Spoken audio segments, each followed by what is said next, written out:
हरे कृष्ण। ओम अज्ञानतिमिरन्धस्य ज्ञानाञ्जनशलाकया चक्षुरुन्मिलितं येन तस्मै श्रीगुरवे नमः। नमो विष्णुपदाय कृष्णपृष्ठाय भूतले श्रीमते भक्तिवेदान्ता स्वामिन् इति नामिने। नमस्ते सरस्वतीदेवे गौरवाणी प्रचारिणे निर्विशेषा शून्यवादी पाश्चात्यदेशतारिणे। जय श्री कृष्ण चैतन्य प्रभु नित्यानंद श्री अद्वैत गदाधर श्रीवासादि गौर भक्तवृंदा। हरे कृष्णा कृष्णा कृष्णा हरे हरे, हरे राम राम राम हरे हरे। हरे कृष्णा। तो आप सभी का स्वागत है हमारे इस वाल्मीकि रामायण डिस्कशन में। और अभी हम किष्किंधा कांड का सर्ग नंबर 32 कर रहे हैं। और हमने देखा था किस प्रकार से जब लक्ष्मण जी राम भगवान का मैसेज लेके संदेश लेके सुग्रीव के पास आते हैं बहुत क्रोधित अवस्था में। उस समय पहले अंगद जाके सुग्रीव को जगाने की कोशिश करते हैं। सुग्रीव मद्यपान करके बेहोशी की अवस्था में लेटे हुए हैं। अंगद उनका पैर पकड़ के उनको नमस्कार करके उनको प्रणाम करके उनको जगाने का प्रयास करते हैं, लेकिन वो नहीं उठते।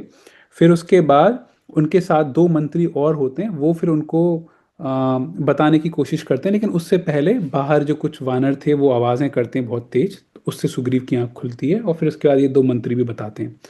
सुग्रीव बहुत डर जाते हैं कि मैंने ऐसा क्या कर दिया कि लक्ष्मण जी मुझसे क्रोधित हो गए। उस दौरान हनुमान जी फिर से वहां पे आ जाते हैं। अभी कल एक भक्त ने बहुत अच्छा सवाल पूछा था कि अंगद के साथ तो दो ही मंत्री आए थे, है ना, हनुमान जी कहाँ से आ गए वहां पे। तो हनुमान जी बिल्कुल लास्ट मोमेंट पे आ जाते हैं। हनुमान जी देखिए, मंत्रियों का कार्य ही ये होता है कि जब भी मुसीबत में हो स्वामी, उस समय आके उस स्वामी की हेल्प करना। तो जब देखा तो स्थिति बिगड़ती जा रही है, उनके जो स्वामी हैं सुग्रीव जी वो भी घबराए हुए हैं अब तो हनुमान जी भी वहां पे आ जाते हैं और फिर हनुमान जी अब इनको समझाने लगते हैं सुग्रीव को। और हमने देखा था एक चीज वो जो बता रहे थे, वो बोल रहे थे कि देखो गलती किया है आपने, तो इसलिए आप चुपचाप से वहां पे जाके सुन लेना, कुछ अपना जवाब देने की कोशिश मत करना। है ना, यहाँ तक हम लोगों ने कल कल तक देख लिया था। अभी उसके आगे का हम पढ़ते हैं। मैं स्क्रीन को शेयर करता हूँ।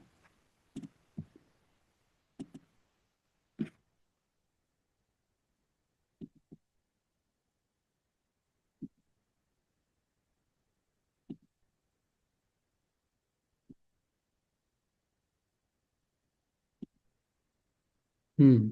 तो ये जो 16वां श्लोक था ये हमारा कल हो गया था। वो कह रहे थे कि लक्ष्मण के मुख से उनका कठोर वचन भी सुनना पड़े तो आपको चुपचाप सह लेना। क्यों? क्योंकि गलती हुई है आपसे सुग्रीव, तो इसलिए आप सह लेना, कोई प्रॉब्लम की बात नहीं है। आगे यहाँ से आज आज का, कृत अपराधस्य हि तेन अन्यत् पश्यामि अहं क्षमम् अंतरेण अंजलिं बद्ध्वा लक्ष्मणस्य प्रसादनात्। आपकी ओर से अपराध हुआ है, अतः हाथ जोड़कर लक्ष्मण को प्रसन्न करने के सिवा आपके लिए और कोई उचित कर्तव्य मैं तो नहीं देखता। हनुमान जी बिल्कुल स्पष्ट रूप से बता रहे हैं सुग्रीव जी को कि गलती आपसे हुई है, इस वजह से केवल हाथ जोड़ के चुपचाप से लक्ष्मण जी को प्रसन्न करने के अलावा और कोई भी आपके पास तरीका नहीं है। देखिए, यहाँ से ना एक चीज़ हमको ये पता चलती है कि कई बार जो हमारे, हमने अगर किसी को रख रखा है गाइडेंस के लिए, या ये सोचिए कि हम खुद किसी को गाइड करते हैं या किसी को इन्फॉर्मेशन देते हैं। कई बार ऐसे होता है ना कि हम किसी को असिस्ट कर रहे हैं उसकी सेवा में, किसी किसी काम में, जैसे आप अपने मैनेजर के भी असिस्टेंट हो। अब आपको दिख रहा है, छोटी मोटी चीज़ को आप एक बार को टाल भी सकते हो कि ठीक है मैनेजर देख लेगा, या फिर हम जिसको हेल्प कर रहे हैं ठीक है छोटी मोटी चीज़ है। लेकिन अगर कुछ बहुत ही बड़ी, मतलब भयावह, या फिर बहुत ही जिसका बहुत बड़ा रिजल्ट बहुत खराब हो सकता है, ऐसी कोई स्थिति हो, तो वहाँ पे हमको स्पष्ट रूप से बताना चाहिए कि देखिए क्योंकि देखिए आपका कार्य है वो, आपको उसी बात के लिए रखा गया है। मंत्रियों का क्या कार्य होता है?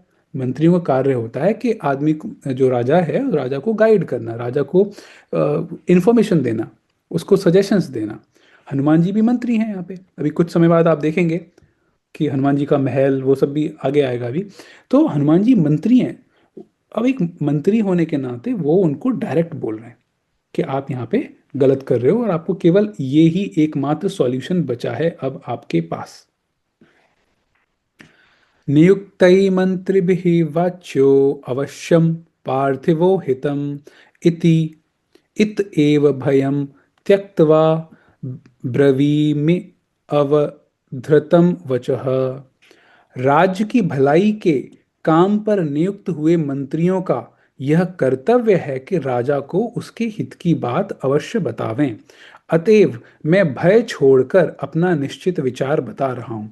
देखिए यहाँ पे हनुमान जी क्लेरिफाई भी कर रहे हैं, क्लियर क्लियर बोल भी रहे हैं कि जो एक मंत्री होता है, मंत्री का ये कर्तव्य होता है कि वो हित की बात बताए राजा को।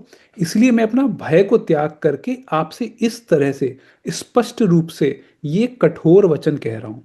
आप जरा सोच के देखिए, सुग्रीव एक पूरे किष्किंधा, इन पूरी वानर सेना, इन सबके राजा हैं, और उनके मुख पर डायरेक्ट कोई उनको ऐसे बोल रहा है कि भाई हाथ जोड़ के सामने वाले के पास जाओ, इसके अलावा आपके पास कोई ऑप्शन ही नहीं है।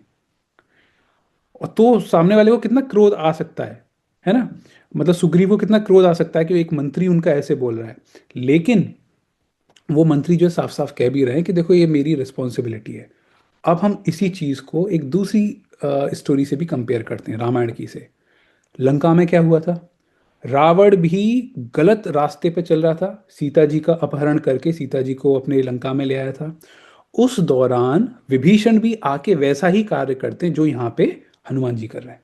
हनुमान जी भी स्पष्ट रूप से कह रहे हैं कि भाई सुग्रीव, तुम्हारे उल्टे दिन चालू हो जाएंगे अगर तुमने लक्ष्मण जी को उनको सॉरी नहीं बोला। विभीषण भी आके रावण को सेम ही बात बोलते हैं, चुपचाप से सीता जी को लौटा दो, राम भगवान से माफी मांग लो, सब काम सही हो जाएगा। लेकिन वहां पे क्या हुआ?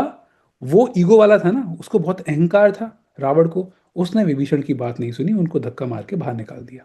लेकिन यहाँ पे आप देखेंगे, देखिए सुग्रीव से अभी थोड़ी गलती हुई है, लेकिन सुग्रीव बहुत अच्छे भक्त भी हैं, है ना।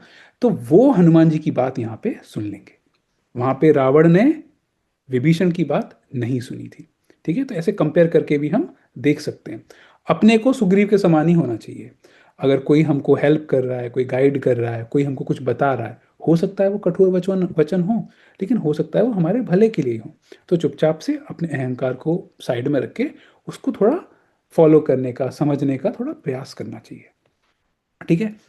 और अगर सपोज करो हमको नहीं समझ में आ रहा, तो हम उससे पलट के पूछ सकते हैं कि भैया मुझे तो ये समझ में नहीं आ रहा, तो आप जरा थोड़ा इसको और डिटेल में एक्सप्लेन करेंगे, आप क्यों चाहते हैं कि मैं ऐसा करूं और ऐसा ना करूं? पोलाइटली, है ना, हम ये पूछ सकते हैं। भगवत गीता में वो श्लोक आता है ना, तदविधि प्रणिपातेन परिप्रश्नेन सेवया उपदेक्षन्ति ते ज्ञानम। तो ये चौथे अध्याय का 34वां श्लोक है ये भगवत गीता का। वहां पे भी क्या बात कर रहे हैं? तदविधि प्रणिपातेन परिप्रश्नेन सेवया, एक सेवा के भाव से आप अपना प्रश्न तो पूछिए। अगर आपका मेंटर, अगर आपका गाइड आपको कुछ बता रहा है, ठीक है, हो सकता है वो कठोर बात है, आप उसको पूछ लीजिए सेवा के भाव से, बहुत ही पोलाइट भाव से आप उनसे पूछ लीजिए कि मुझे ये समझ में नहीं आ रहा, आप क्यों कह रहे हैं। ये बात कृष्ण भगवान भी बोल रहे हैं। ठीक है। तो यहाँ पे सुग्रीव जो हैं वो हनुमान जी की बात को मान लेते हैं। अभी आगे हम देखेंगे। अभिक्रुद्धः समर्थो हि चापम् उद्यम्य राघवः सदेव असुर गंधर्वं वशे स्थापयितुम जगत। भगवान श्री राम यदि क्रोध करके धनुष हाथ में ले लें तो देवता, असुर, गंधर्वों सहित संपूर्ण जगत को अपने वश में कर सकते हैं। अभी वो अपना ये जो बता रहे हैं ना, सुग्रीव को जो सजेशन उन्होंने दिया है कि जाके सॉरी बोल के आइए, माफी मांग के आइए लक्ष्मण जी से, उसी चीज को और सब्सटेंशिएट करने के लिए, उसी चीज की को बताने के लिए कि मैं ऐसा क्यों बोल रहा हूँ। तो यहाँ पे हनुमान जी बता रहे हैं कि भाई अगर भगवान श्री राम क्रोधित हो गए ना, तो कोई भी उनके सामने उनको वश में नहीं कर सकता, कोई उनसे जीत नहीं सकता, क्योंकि भगवान श्री राम वो पूरे जगत को, सबको वश में कर सकते हैं। तो इसलिए क्यों आप उनको क्रोधित करने के प्रयास कर रहे हो सुग्रीव? न स न स शमः कोपयितुं यह प्रसाद्य पुनर्भवेत् पूर्व उपकारम स्मरता कृतज्ञेन विशेषतः। देखिए बहुत ही अच्छी बात यहाँ पे हनुमान जी बोल रहे हैं, इसको हम समझते हैं। जिसे पीछे हाथ जोड़कर मनाना पड़े, ऐसे पुरुष को क्रोध दिलाना कदापि उचित नहीं है। पीछे हाथ जोड़ का मतलब बाद में, ऐसे किसी व्यक्ति को जिसको बाद में आपको सॉरी बोलना ही पड़ेगा, तो भाई उसको पहले आप क्रोध दिलाओ ही मत। एग्जाम्पल के तौर पे समझते हैं। सपोज करिए हम अपने नॉर्मल इंसान हैं, ठीक है। अब हम रास्ते में जा रहे हैं और वहां पे कोई बहुत ही बलशाली व्यक्ति है। आप ऐसा सोचिए, कोई पहलवान है या बहुत ही शक्तिशाली व्यक्ति है। हम बिल्कुल छोटे से, और वो व्यक्ति 7 फुट 8 फुट का, बहुत ही शक्तिशाली हष्ट टाइप का। अब आप बिना बात के आप उससे लड़ बैठे। आपने उसको थप्पड़ मार दिया, उसको कहा सुनी कर दी, कुछ तो उल्टा पुल्टा आपने उसको बोल दिया। अब देखिए, आपको भी पता है, अगर आप थोड़ा सा भी दिमाग लगाएंगे, आपको भी पता है कि आप इससे भिड़ तो रहे हो, आप इससे लड़ाई तो कर रहे हो, लेकिन अंत में जब ये 2 3 बार आपको मारेगा और जब बिल्कुल स्थिति ऐसी हो जाएगी कि आपके मतलब व्यक्ति के प्राण ही निकलने वाले हैं, आप इस व्यक्ति को सॉरी ही बोलोगे, आप इस व्यक्ति से माफी ही मांगोगे। तो जब आपको पहले ही से पता है कि बाद में अगर मैं इस व्यक्ति से लड़ा तो पक्का मुझको माफी मांगनी ही पड़ेगी, तो भाई दिमाग का प्रयोग करके उससे स्टार्टिंग में लड़ो ही मत। हनुमान जी कितनी लॉजिकली बात कर रहे हैं। देखिए, हनुमान जी जब भी बोलते हैं तर्क के साथ बोलते हैं, लॉजिक के साथ बोलते हैं, ऐसी हवा में नहीं बोलते। तो वो यही बोल रहे हैं कि राम वो हैं जो पूरे जगत को अपने वश में कर सकते हैं।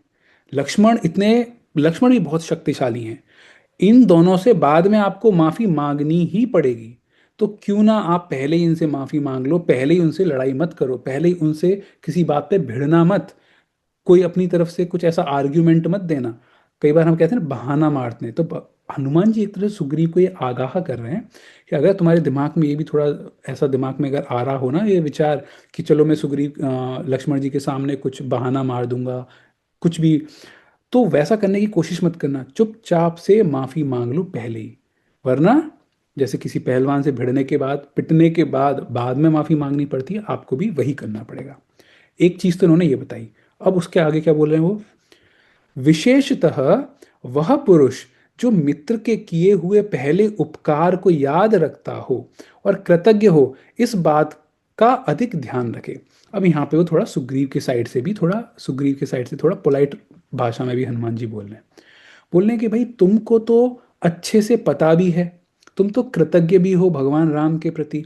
हमने देखा था ना, कल देखा था वो वाला श्लोक जिसमें सुग्रीव कह रहे थे कि भगवान राम ने मेरे लिए इतना कुछ किया है कि मैं उसको चुका ही नहीं सकता, इतना बड़ा उपकार भगवान श्री राम ने मेरे लिए किया है।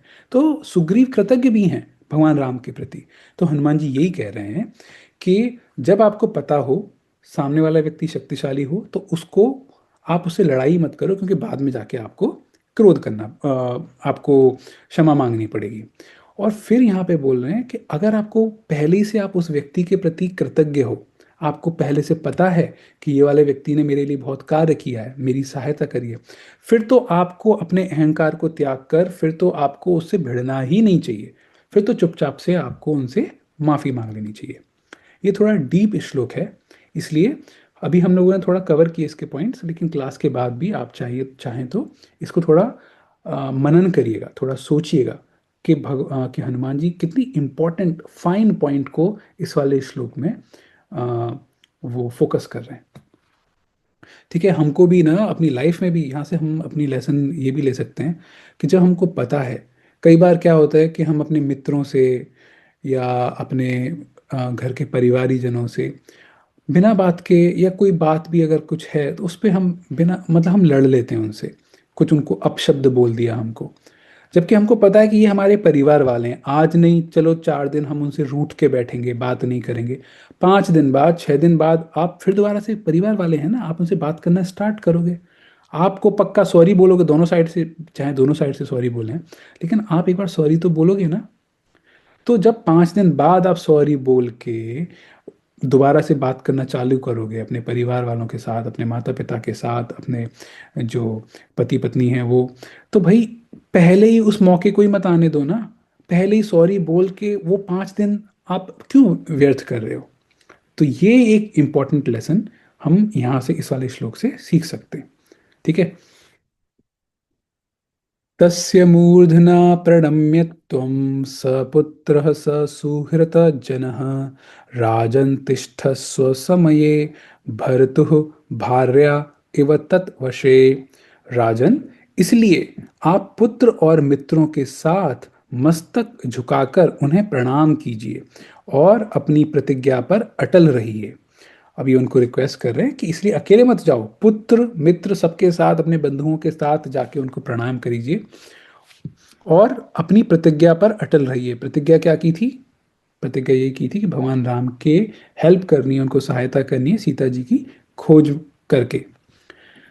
जैसे पत्नी अपने पति के वश में रहती है, उसी प्रकार आप सदा श्री रामचंद्र जी के अधीन रहिए।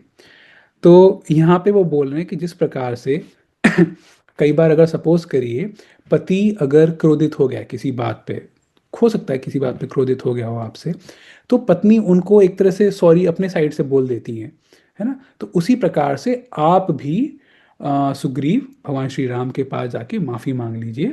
और जिस प्रकार से उनको पति को खुश करने के लिए अपने साइड से कभी कभी पत्नी भी सॉरी बोल देंगी, आप भी अपने साइड से जाके सॉरी बोल दीजिए। देखिए, आजकल के टाइम पे कई बार किसी छोटी छोटी चीज़ को ही ना हमारे शास्त्रों से उठाकर बहुत ही नेगेटिव लाइट में ले लेते हैं कि यहाँ तो स्त्री के शोषण की बात हो गई है या वो बात हो गई है। यहाँ पे वैसा नहीं है ना। यहाँ पे जो हनुमान जी जो एग्जाम्पल दे रहे हैं वो इसी तरीके का दे रहे हैं कि जिस प्रकार से कई बार ऐसे हो जाता है ना, कई बार उल्टा भी हो जाता है कि पत्नी गुस्सा हो गई है तो पति जाके उनको माफ़ी मांग लेते हैं, है ना, अपनी अपनी साइड से माफ़ी मांग लेते हैं। तो उसी चीज़ को समझाने के लिए यहाँ पे हनुमान जी बता रहे हैं कि सुग्रीव आप खुद से जाके आप भगवान राम के संरक्षण में रहिए और उनको उनसे माफ़ी मांग लीजिए। ठीक है। न राम रामानुजशासनं त्वया कपीन्द्रयुक्तं मनसा अपि अपोहितुं मनोहिते ज्ञास्यति मानुषं बलं स राघवस्य अस्य वर्चसः। वनराज, श्री राम और लक्ष्मण के आदेश की आपको मन से भी उपेक्षा नहीं करनी चाहिए। यहाँ पे वो ग्रेविटी बता रहे हैं। देखिए, आप अगर आप पैटर्न देखोगे इस वाले अध्याय में, हनुमान जी क्या कर रहे हैं? हनुमान जी पहले बहुत ही स्पष्ट रूप से कुछ तो बोलते हैं, थोड़ा बिल्कुल स्ट्रेट फॉरवर्ड, हो सकता है वो वाली बात सुग्रीव को चुभ जाए। अगले श्लोक में फिर थोड़ा सा हल्का बोल देते हैं कि सुग्रीव को बोलते हैं, अरे सुग्रीव तुमको तो पता ही है, तुम तो पहले ही से राम भगवान के प्रति कृतज्ञ हो, तो तुम ऐसी गलती मत करना। थोड़ा प्यार से भी बोल दिया। फिर अगले श्लोक में फिर थोड़ा सा हैवी बोल देते हैं कि जैसे यहाँ वाले श्लोक में क्या बोल रहे हैं कि अपने मन में भी गलती से ऐसा मत सोच लेना कि भगवान राम की हेल्प नहीं करनी, है ना। लक्ष्मण के आदेश की आपको मन से भी उपेक्षा नहीं करनी चाहिए। लक्ष्मण जी जो आदेश दें, गलती से भी मत सोच लेना कि इसको मैं पूरा नहीं करूंगा। तो यहाँ पे फिर से स्पष्ट रूप से बोल रहे हैं, फिर से एक तरह से डायरेक्ट बोल रहे हैं, है ना। और अभी थोड़ी देर पहले उन्होंने बताया था कि आप तो कृतज्ञ भी हो। तो हनुमान जी एक पैटर्न फॉलो कर रहे हैं। इसको हम बोल सकते हैं आजकल के टाइम पे जो मैनेजमेंट, अगर जब भी हम एमबीए करते हैं तो उसमें सिखाया जाता है सैंडविच अप्रोच। अगर किसी को आप कुछ समझाना चाहते हो, है ना, तो सैंडविच अप्रोच करनी चाहिए। सैंडविच में क्या होता है? ऊपर ब्रेड होता है, अंदर वो होता है आलू, जो वो सब रहता है, और नीचे भी ब्रेड होता है। तो वो क्या कहते हैं कि अगर आपको किसी को फीडबैक देना है, किसी की गलती पॉइंट आउट करनी है कि उस बंदे ने आपके अंडर में कोई कार्य कर रहा है और उसने कुछ गलतियां की हैं, आप उसे बताना चाह रहे हो, डायरेक्ट गलती बता दोगे तो उसको हो सकता है हर्ट हो जाए, है ना, बात चुप जाए। तो दूसरा तरीका क्या है? Sandwich approach. मतलब आप सबसे पहले उसकी थोड़ी तारीफ करो। भाई, उस व्यक्ति ने कुछ तो अच्छे कार्य भी किए होंगे, ऐसा थोड़ी है कि केवल गलत गलत कार्य, मतलब गलतियां ही की हैं। तो उसकी कुछ जो उसने अच्छी चीज़ें कर रही हैं कि भाई किस प्रकार से वो ये वाला काम अच्छे से कर रहा है, वो वाला काम अच्छे से कर रहा है, तो थोड़ी सी उसकी तारीफ कर दो। वो तारीफ करने के बाद फिर सैंडविच का ऊपर का कवर हो गया, ब्रेड। फिर अब एक्चुअल जो चीज़ है, सैंडविच का जो एक्चुअल जो मसाला है, अब आप उसको बताओ कि भाई आपने ये वाली गलती करी थी, आपको ऐसी गलती नहीं करनी चाहिए थी, इस गलती की वजह से ये नुकसान हुआ, ये हुआ, वो हुआ, वो बता दो। अब थोड़ा सा वो व्यक्ति हो सकता है उसको थोड़ा खराब लगे, थोड़ा हर्ट हो जाए। फिर उसके बाद दूसरा ब्रेड, नीचे वाला ब्रेड, यानी कि अब दोबारा से फिर से उसकी थोड़ी सी तारीफ कर दो। उसने कुछ कुछ अच्छे कार्य किए हैं, उसको अप्रिशिएट कर दो। तो इस तरीके से क्या है, उस वाले व्यक्ति को आपने कम्युनिकेट भी कर दिया कि भाई आपका ये गलती थी, आपको ये सुधारनी है। और साथ के साथ आपने अपनी बात भी कह दी और उस व्यक्ति को हर्ट भी नहीं हुआ ज़्यादा। ये आजकल मॉडर्न मैनेजमेंट में एमबीए में सिखाया जाता है। हनुमान जी भी ना यहाँ पे लगभग वही कार्य कर रहे हैं। हर दूसरे श्लोक में थोड़ा डायरेक्ट बोल रहे हैं सुग्रीव को, अगले श्लोक में थोड़ा सा नरम होके कि हाँ भाई सुग्रीव कोई बात नहीं। क्योंकि आपने अगर देखो पहले वाले में डायरेक्ट भी बोला और अगले श्लोक में फिर वो बोलते हैं कि देखिए मैं निर्भय होके मैं बिना डरे आपको बोल रहा हूँ क्योंकि हमको बताना चाहिए, एक मंत्री की रिस्पॉन्सिबिलिटी है। अगले श्लोक में फिर से कुछ हैवी लाइन बोल दी, फिर उसके बाद बोलना है कि आप कृतज्ञ हो। तो ऐसे करके हमको भी ये वाली चीज़ फॉलो करनी चाहिए। ठीक है, अच्छा पैटर्न है यहाँ पे। तो ये हमारे इसका जो चैप्टर 32 का था, इसका आखिरी श्लोक था। अभी हम चैप्टर नंबर 33 स्टार्ट करेंगे। अथ प्रतिसम आदिष्टो लक्ष्मणः परवीरः प्रविवेश गुहां रम्यां किष्किंधां राम शासनात्। इधर गुफा में प्रवेश करने के लिए अंगद की प्रार्थना करने पर शत्रु वीरों का संहार करने वाले लक्ष्मण ने श्री राम की आज्ञा के अनुसार किष्किंधा नामक रमणीय गुफा में प्रवेश किया। तो अभी यहाँ पे अंगद ने इनको बोल के, अंगद के प्रार्थना करने पर अब अंगद दोबारा से वहां पे आ जाते हैं लक्ष्मण जी को, क्योंकि लक्ष्मण जी को आपको याद होगा लक्ष्मण जी ने क्या बोला था, चुपचाप से जल्दी जाओ, फुर्ती से जाओ, सुग्रीव को बोलो कि मैं आया हूं और वापस आ जाओ। अंगद को बोला था, अंगद वापस आ जाते हैं। अब अंगद लक्ष्मण जी से प्रार्थना करते हैं कि प्लीज आप अंदर चलिए, जहाँ पे सुग्रीव है वहां पे आप चलिए। तो यहाँ पे अब ये चीज आ रही है कि राम भगवान की आज्ञा के अनुसार लक्ष्मण जी यहाँ पे आए हैं। आप अगर एक चीज नोटिस करोगे, राम भगवान को तो 14 साल का वनवास था ना, तो वो तो वैसे भी नहीं आ सकते थे। मतलब वो अपने उसको चीज़ को, अपने उस जो उन्होंने आ, वनवास वाली जो उनकी प्रतिज्ञा थी उसको फॉलो कर रहे थे, है ना। तो उन्होंने लक्ष्मण जी को भेजा था यहाँ पे। नेक्स्ट, द्वारस्थाहरयः तत्र महाकाया महाबलाः बभूवः लक्ष्मणं दृष्ट्वा सर्वे प्राञ्जलयः स्थिताः। अब यहाँ पे थोड़ा किष्किंधा का डिस्क्रिप्शन आएगा। किष्किंधा कितनी विशाल नगरी है, कितनी सुंदर है। किष्किंधा के द्वार पर जो विशाल शरीर वाले महाबली वानर थे, वे सब लक्ष्मण को देख हाथ जोड़कर खड़े हो गए। है ना, लक्ष्मण जी को देख के वहां जितने थे सब हाथ जोड़ के खड़े हो गए। एक्चुअली वो थोड़े भयभीत भी हैं। तो अभी आप आगे वाले श्लोक में देखेंगे, निःश्वसन्तं तु तं दृष्ट्वा क्रुद्धं दशरथ आत्मजं बभूवः हरयः त्रस्ता न च एनं पर्यवारयन्। दशरथ नंदन लक्ष्मण को क्रोध पूर्वक लंबी सांस खींचते देख वे सब वानर अत्यंत भयभीत हो गए थे, बहुत डर गए थे लक्ष्मण जी से। है ना, लक्ष्मण जी बहुत गहरी सांसें ले रहे थे, बहुत ही क्रोधित अवस्था में थे ना। इसलिए वे उन्हें चारों ओर से घेर कर उनके साथ साथ नहीं चल सके। मतलब वो उनसे डरे हुए थे, इसलिए उसे दूरी बना के रखे। अभी लक्ष्मण जी अंगद के साथ जा रहे हैं, है ना, उनके साथ साथ डर के मारे बाकी के और वानर लोग उनको असिस्ट नहीं कर रहे या उनके साथ साथ नहीं जा रहे, दूरी खड़े। सतम रत्नमयीं दिव्यां श्रीमान पुष्पित काननां रम्यां रत्नसमाकीर्णां ददर्श महतीं गुहां। श्रीमान लक्ष्मण ने द्वार के भीतर प्रवेश करके देखा, किष्किंधापुरी एक बहुत बड़ी रमणीय गुफा के रूप में बसी हुई है ना, एक एक गुफा के रूप में है किष्किंधापुरी।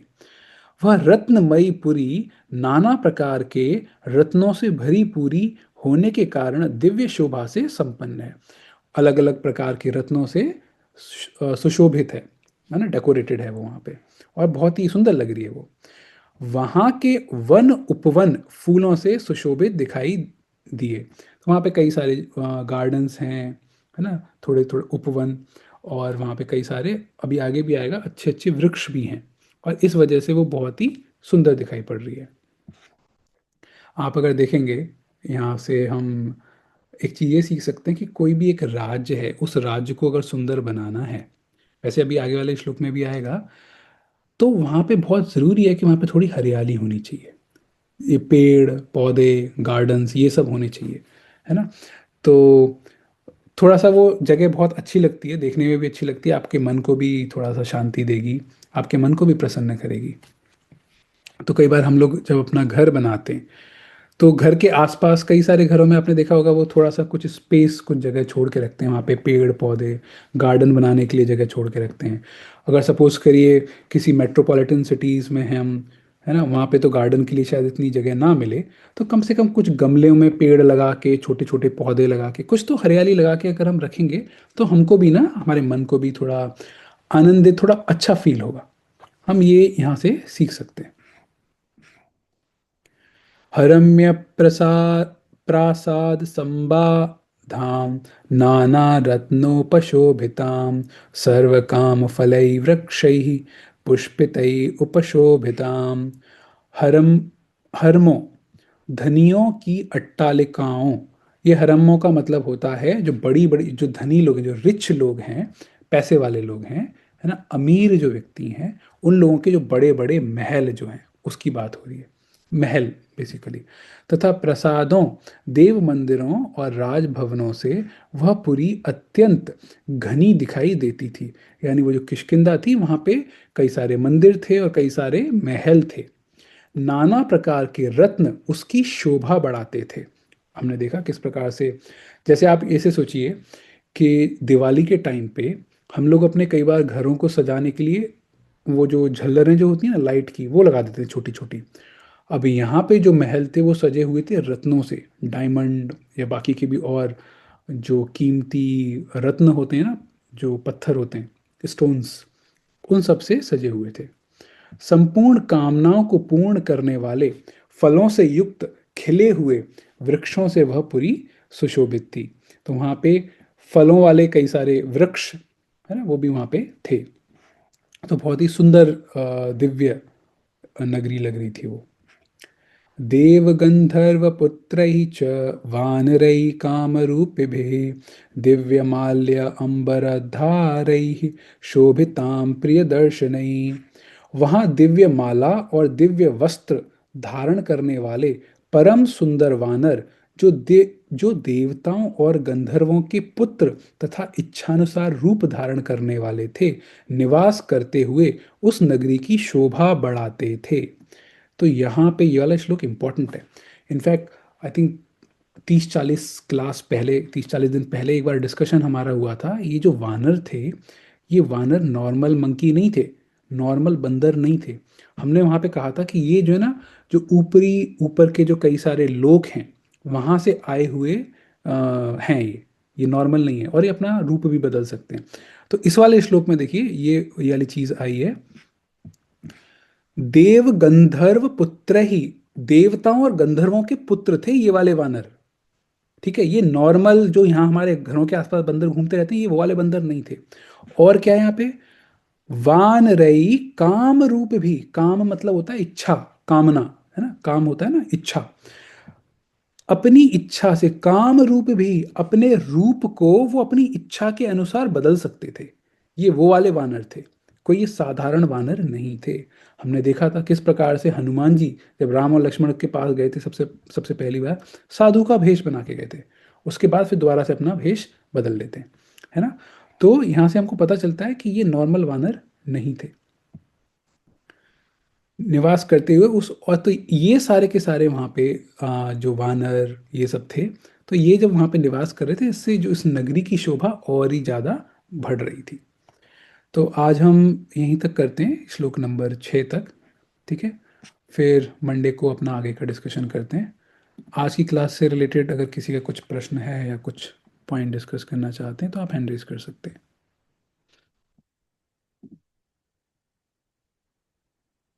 ओके, आई गैस किसी का क्वेश्चन नहीं है, तो हम लोग क्लास को यहीं पे समाप्त करते हैं। ग्रंथराज श्रीमद् भागवतम की जय। वाल्मीकि रामायण की जय।